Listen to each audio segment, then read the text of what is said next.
Out here on a snowy Tuesday out on the island here. Horseshoe Island is where the Sears family lives. A lot of them. Anyway, this is one of the younger members of the family. Kylee Harris ran in the novice division this past year at the Fulton Speedway. 5th place was her best finish. She had an interesting night on Outlaw Weekend. You've probably seen her at the track. She's been selling 50/50s since she's 12 years old, and she still sells them at Brewerton Speedway. She is a junior at Phoenix, so she had school today. Just so you know, Tom and Tim are her uncles. Mm-hmm. Tim Jr., of course, you know, and Brett Sears, those are her cousins. And, of course, her dad is Tim Harris. Her mom is Tanya, so she has grown up around this. How are we doing today? Good. How are you? Good. How was school today? How are we doing in school? Everything good? Good.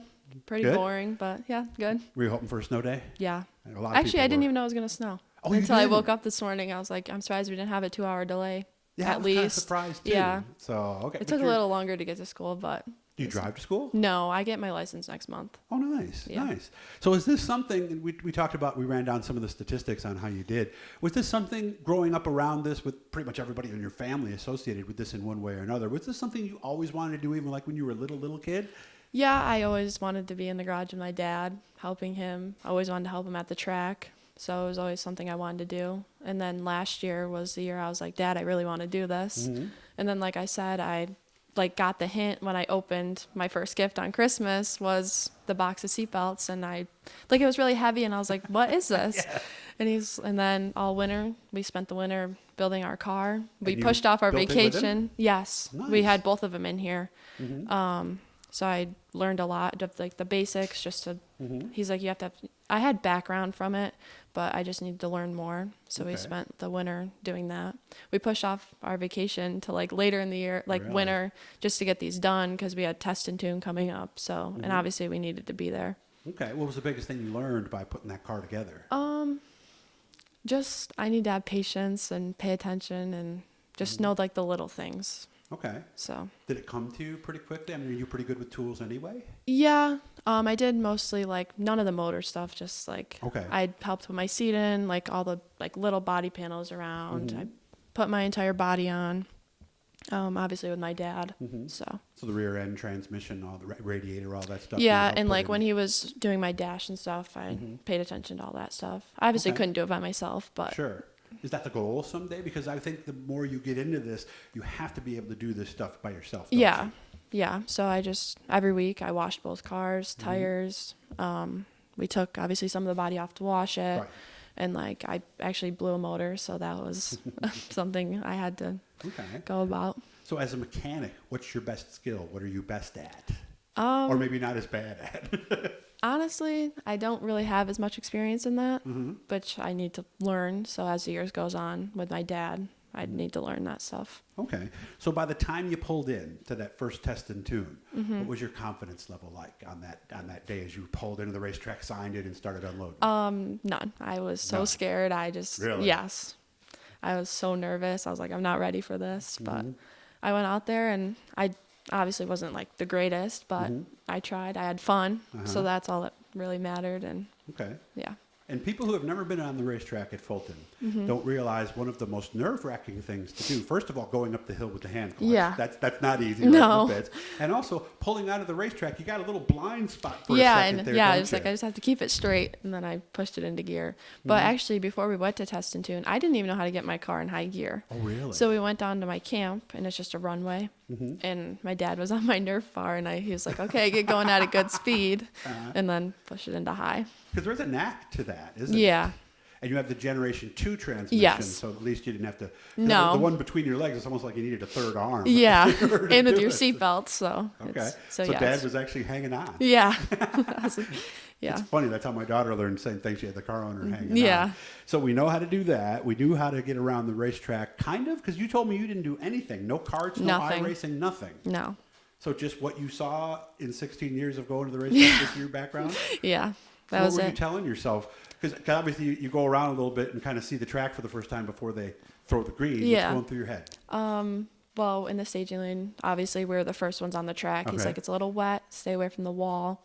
So I just kind of stayed towards the middle, just because I've seen a lot of people hit the Uke tires. So I just stayed kind of in the middle of the racetrack and just held my own. And we had a really good novice class, especially for people like me that weren't experienced, and like passing wise, like there wasn't a lot of wrecking. So it was a good year. Like it was a decent like year. How'd you do that first couple of sessions, that first night? I was slow. Okay. But I learned a lot, and each time I went out, I gradually got better and faster, and so yeah. Where did you improve the most, with your right foot or with your line? My right foot. Right foot. Yes, I couldn't do anything to gain speed. It wasn't that I was scared. I just thought I was going faster than I actually was. So each week I was getting faster, and then the last down to like the 3 weeks, I was in the test in June right before Outlaw. I was on the board all night. Really? Yeah. Nice. Yeah. Okay. Yeah, because I would imagine your first thought that first few weeks is, don't wreck the car, don't wreck the car, Yeah. don't wreck the car. Right? Yeah. So how long did it take for the nerves to, because I'm sure they still, I mean, I've talked to guys who've been racing 20, 30 years, and they still have nerves and a nervous stomach and all that. yeah. How long did it take the nerves to get better? probably after all of 5 weeks, like 5 or 6 weeks. And then towards like the last 2 weekends and then Outlaw, I was obviously still nervous, but they weren't as bad.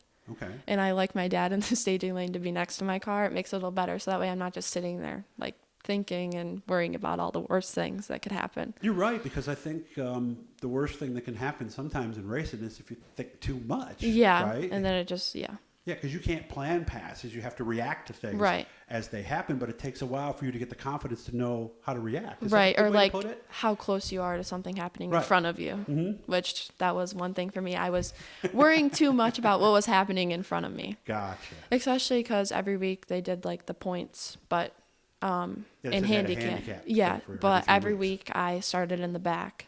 I chose to start in so you took a scratch on purpose for a while. Yes. Okay. All season. Probably smart. Down to the last 2 weeks. I started last, so that made me like learn I need to pass cars in order to get up front. And then down to the last 2 weeks, I started up front. I started fourth in one, or on the outside pole of one, and I finished third in that heat race. So, yeah. But I So we're started passing cars. Yeah. Must have been fun. Do you remember your first competitive pass? Yes. We were in the staging lane, and my dad told this guy to get in front of me, like go down before me, because I was opting to start last. Okay. And we went green. And then I was like, oh my God, like the field's gone. And then I passed my first car ever with like on the second lap or something. But yeah. Must have felt great, right? Yeah, I was really excited. Were you tiptoeing as you did it, or did you feel pretty confident? I was a little nervous, but I kind of just did it. I knew we weren't going to hit or nothing was going to happen, so I just went. Inside or outside? Inside. Inside. Yeah. Okay. So you kind of figured you got a little over your fear of, of the tires. Yeah. You're probably looking at him. I was like, oh through, gosh. right? Yeah. Okay. So let's say you were a 1 out of 10 on your confidence in the first week. Where were you on the last week? If you had to give yourself a number with 10 being, wow, I can't, I'm there. Outlaw Weekend, I'd probably say like a 7 or an 8. That much? Yeah. Okay. I mean, I started like 5th or 6th in the heat race. I was up to 3rd, the final redraw spot, coming out of 4. I got tangled up in the front stretch wall, destroyed a front end. Oh, really? And everyone around us, which I'm very thankful for, helped get it back together so I could get out for the consi. And I started, I think, 7th or something. They were taking 6. So I was like, okay. I got up to like 5th. And then I like had no brakes and I couldn't steer. So then I pulled off and a caution came out. So my dad's like, get back out there. And then I was up to, I think, like 6th or something. And then I pulled off again. And then I was 1 spot out. I went back out with like 2 to go. So I was unfortunately 1 spot out of the Outlaw. Got about another minute to go. Hard to believe it went that fast. I know. Minutes, but so what are we thinking for next year? Different car, same track? So we're going to do Fulton weekly and try the Brewerton races. Okay. And then my dad said something about Utica. He just wants to get me the more seat time. Yeah, I get that. But we're going to strip this car, and I'm going to get my dad's 2024 Troyer and put that together for next year. All right, excited? Yes. We're going to get one next year? Yeah, I hope. Well, hey, good job. If you think you can do your sponsors in 10 seconds? Yeah, Chubby's and Sports Bar Bar and Grill, Power Seal, Volany Multiplex, Canucks Heating and AC, Jay Gordon Contracting, Todd Root was a big help. Of course, my family, everyone at the garage, and of course my parents. Good job. Thank And you'll see her next year. What's the number again in the car? 38K. There you go. So look for her next year. Now you know a little bit more about her. Hope you have a great Christmas, and maybe we'll get something else that'll be a nice surprise this year too. So, You too. Thank good you. meeting you, and I appreciate Good to you meet reaching you. out. And guys, make sure to subscribe, turn on the notification. Somebody like this you want us to get to, just let us know.